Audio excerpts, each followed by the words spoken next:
Diffraction of electrons at narrow slit, संकीर्ण slit पर इलेक्ट्रॉनों का विवर्तन। ये भी अनसर्टेनिटी रिलेशन को वेरीफाई करने के लिए है। ये डायग्राम की लाइंस बना देती हूँ मैं यहाँ पे।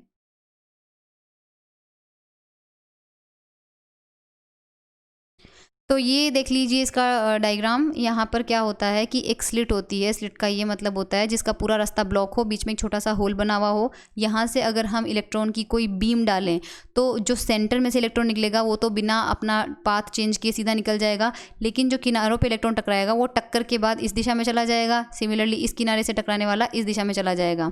यहाँ पर जब अपन स्क्रीन रख देते हैं तो स्क्रीन रखने के बाद क्या होता है यहाँ पे कि कहीं पर हमें इंटेंसिटी बढ़ी हुई मिलती है और कहीं पर, क्योंकि वेव जा रही है और वो वेव का क्या हो रहा है, डिफ्रेक्शन। तो डिफ्रेक्शन के दौरान यहाँ पर जो वेव जा रही है, यहाँ पर वेव जा रही है और ये सारी वेव एक दूसरे के साथ इंटरफेरेंस बनाती है, यहाँ पे इंटरफेरेंस पैटर्न बनाती है।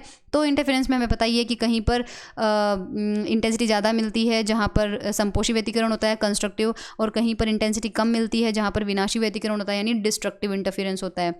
तो इस तरह का कुछ पैटर्न दिखाई देता है। ऑप्टिक्स में आपने देखा होगा डिफ्रेक्शन पैटर्न कुछ इस तरह का होता है। सेंटर पे हमें इंटेंसिटी मैक्सिमम मिलती है, उसके दोनों तरफ जाने पे इंटेंसिटी डिक्रीज होते होते यहाँ पर बिल्कुल ही डार्क पॉइंट मिलता है जिसे हम कहते हैं मिनिमा, और इस पॉइंट को हम कहते हैं मैक्सिमा। मान लीजिए एंगल थीटा पे है, नीचे भी एंगल थीटा बन रहा है। तो सबसे पहले इलेक्ट्रॉन जो है उसकी अनिश्चितता स्थिति में देखते हैं। इस बार अनिश्चितता की स्थिति हम वाई डायरेक्शन में लेंगे, तो इलेक्ट्रॉन यहाँ पर भी हो सकता है, यहाँ पर भी हो सकता है, यहाँ पर भी हो सकता है, यहाँ पर भी होता है। तो जो स्लिट की चौड़ाई होगी वही इलेक्ट्रॉन की स्थिति में अनिश्चितता होगी, और वो मान लीजिए डेल्टा वाई है। तो डिफ्रेक्शन का फॉर्मूला, डिफ्रेक्शन का मैंने आपको बताया था, ब्रैग डिफ्रेक्शन का फॉर्मूला होता है 2d sin theta is equal to N lambda, जिसका डेरिवेशन हम सॉलिड स्टेट में करेंगे। n इक्वल टू 1, क्योंकि हम फर्स्ट ऑर्डर वाला फर्स्ट मैक्सिमा ले रहे हैं, तो n इक्वल टू 1 हो जाएगा। तो लेमडा इज इक्वल टू आ जाएगा 2d sin थीटा। उस ब्रैग डिफ्रेक्शन में ये जो d होता था वो क्रिस्टल तलों के मध्य दूरी होती थी। यहाँ पर हम इसको स्लिट की चौड़ाई से रिप्लेस करेंगे, और यहाँ पर स्लिट की चौड़ाई कितनी है, डेल्टा वी। तो 2d की जगह आ जाएगा डेल्टा वी, तो बचा हुआ जो फॉर्मूला है वो एज इट डेल्टा वाई आ जाएगा, और वो यहाँ पर आ जाएगा ये। तो डेल्टा वाई तो हमें मिल जाएगा इक्वेशन नंबर 1 में। अब हम क्या करेंगे, संवेग का यानी मोमेंटम का, क्योंकि स्थिति में अनिश्चितता आने के बाद हमें संवेग का देखना है। अब देखिए इलेक्ट्रॉन जो है वो इस दिशा में जा सकता है, और वो एंगल थीटा लिया है अपन ने, और इलेक्ट्रॉन जो है वो इस दिशा में हाईएस्ट, बाकी इसी बीच में रहेगा, इस रेंज के बाहर नहीं जाएगा।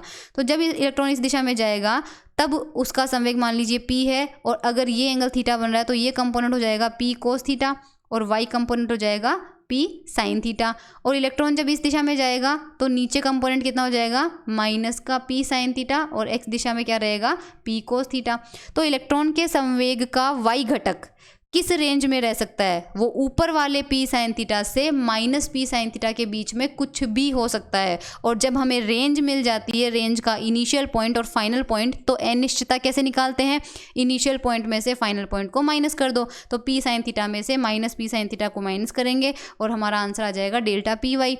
दोनों को मल्टीप्लाई करेंगे तो हमारा आंसर आ जाएगा 2p lambda. De Broglie relation से हम जानते हैं लैम्डा h अपॉन p होता है, p lambda equal to h हो जाएगा। तो यहाँ से delta P Y into P Y करेंगे तो 2p लैम्डा जो आएगा, इस p लैम्डा की जगह रख देंगे h, और 2h की वैल्यू किससे ज़्यादा होती है, h क्रॉस बाय 2 से ज़्यादा होती है। तो इस एक्सपेरिमेंट से भी अनिश्चितता सिद्धांत का वेरिफिकेशन हो जाता है।